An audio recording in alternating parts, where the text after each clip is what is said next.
Justice League Dark number 24, written by J.M. DeMatteis, art by Mikkel Janin. So, last issue was just kind of tie-in stuff, Trinity of Evil, all that stuff. So, this issue picks up after the beginning of Forever Evil, and we see Constantine is passed out, he's not good, and then all of a sudden he jolts awake, and he has no idea where he is, no idea what's going on, but he is in the, as we find out later, House of Mystery, and he's being climbed on by a bunch of tiny little John Constantines that all look like basically gremlins of different forms, and he starts throwing them all off. He's like, Jesus Christ, get out of here, what's going on? And so he throws them all away, and as he comes to, he realizes, like, oh my god, I'm freaking out right now. I think I'm actually having a panic attack, but I'm Constantine, that shouldn't happen to me. So he sits down, he calms down, and he's like, all right, so, those little things were probably just like psychic projections, something that like came from me. That's fine, that's fair. I'm in the House of Mystery. Okay, everything's cool, but what in the hell happened? And as he thinks back, he's like, okay, yeah, we opened up the box. Evil Crime Syndicate came through. They just immediately wiped the floor with like all three Justice Leagues that were there, and there was something of a green light. That's all I remember. So he takes a bath, he relaxes, and he's like, how did I get out? That's the only thing I don't get. Nobody else seems to be here. How did I get out? And he feels this presence all around him, and he's like, wait a minute, hold on. House. The House of Mystery. It saved me. It has its own, like, consciousness, and it's a thing that feels and, like, wants things. It must have pulled me out of that situation. Okay, what's up? And as he roams through the halls, he comes across a greenhouse, and he's like, just looking around, he's like, I didn't even know we had a greenhouse. But as he's in there, he says, okay, all I can think about right now is getting Zatanna back, because he is just all in love with Zatanna at this moment. And so he starts casting runes and stuff like that, casting spells, trying to figure out where Zatanna, and by extension the rest of the Justice League Dark are. But there's nothing. No trace of them at all. And he's like, they're gone. I don't think she's dead, but they're gone. And I don't know what that means. And he starts freaking out a little bit until finally the house says, we're about to go on a moral story here, so hang tight. So it forces this image around him of being stuck in this room with an unhappily married couple. He's like, these people aren't important. I don't know them. What's going on? But as he watches them, he sees this little cloud of smoke coming out of their head as they like argue with each other. And then all of a sudden he's on a city street and he sees this homeless person that's being just passed by as they ask for change and whatnot, being ignored. And there's this little cloud above their head as well. And the house keeps on showing them all these different people who are inherently not bad people. They're not doing awful things, but they're being put in these bad situations, like a kid being bullied or just people sitting alone at a bar, someone being beat up. And they have these little clouds over top their head. And he's like, wait a minute, okay. What they were saying in the book before was that Pandora's box unleashed evil on the world. It was a portal to Earth 3, therefore evil came from Earth 3. Earth 1 or Earth 0 did not originate it.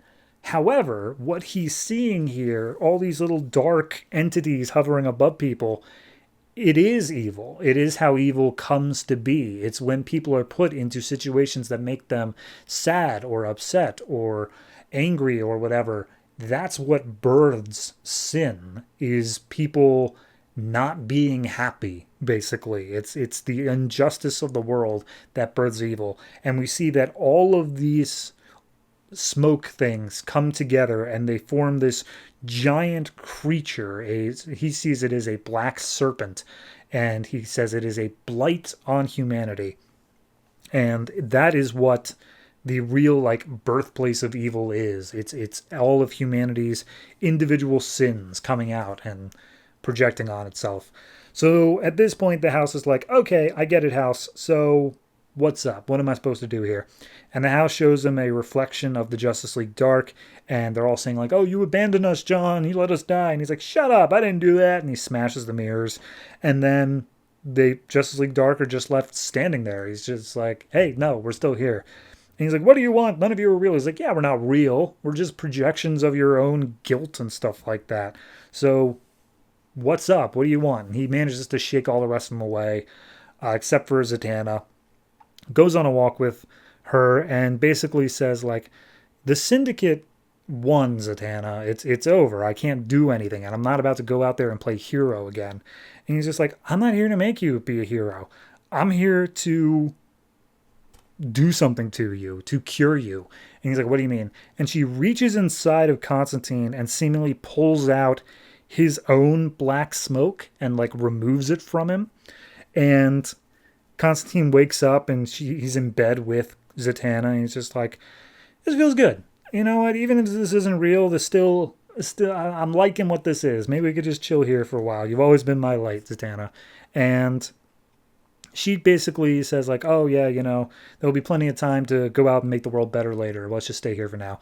They share a kiss, and then immediately Constantine just punches her in the face with a magic spell and just says, you deceitful bitch. And as we see, it wasn't the house that was doing all of this. Some of it was, but for the Zatanna stuff, turns out that was actually Nightmare Nurse, who I can't remember if she was in Justice League Dark, but she was definitely in Phantom Stranger.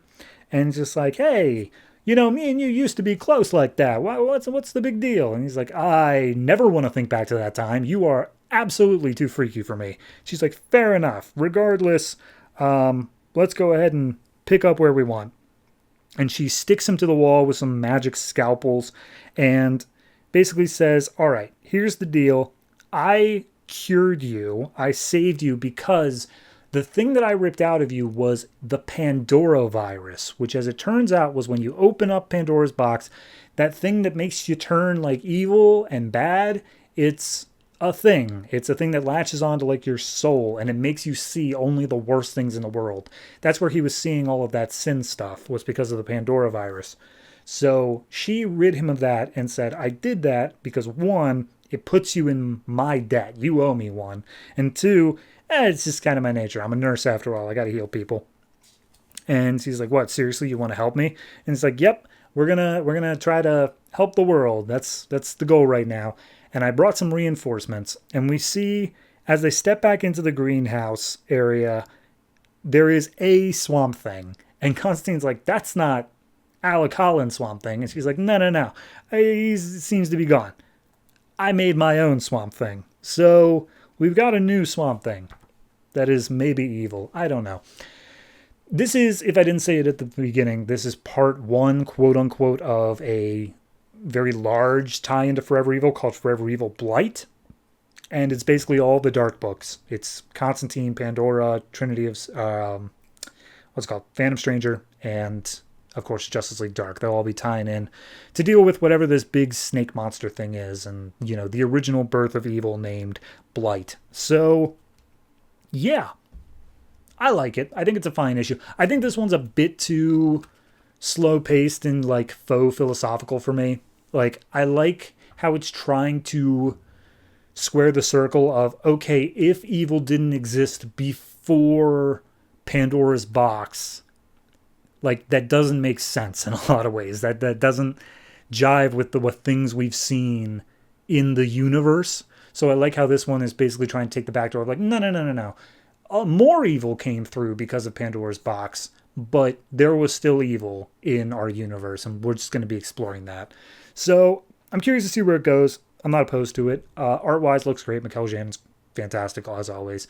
It just seems a little bit too much stuffed in the end and then too padded out in the middle. So that's my only real complaint. I'm going to say this is probably a 6.5 for me, just because we're still in the early phases. I want to see how it shakes out, but I am excited. So we'll see where it goes, wherever the hell the next part of this is.